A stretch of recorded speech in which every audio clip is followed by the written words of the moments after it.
నిరంతర శివారాధన చేసడం వల్ల పైగా శివనామం పలకడం వల్ల అతడు మహా తేజస్సు వచ్చింది.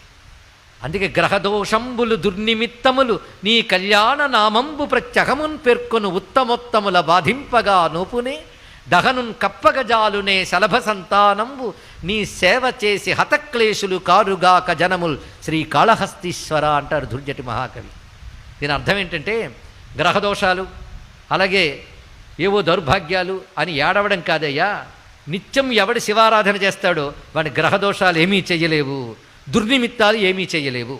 కర్మ కొద్దీ అవి చెయ్యడానికి వచ్చినా ఏమవుతాయి అంటే అగ్ని వైపు వెళ్ళిన మిడతలు ఎలా దగ్ధమైపోతాయో శివారాధకుడిని బాధించడానికి వచ్చినటువంటి గ్రహములు కూడా ఆ విధంగా భస్మవుతాయి తప్ప వాడిని బాధించలేవు అని దుర్జటి మహాకవి చెప్పారండి ఇక్కడ. అంతే కదా, అలాంటి వాడి మీద ప్రతికూలాలు ప్రయోగించిన అనుకూలంగా మార్చేస్తాడు.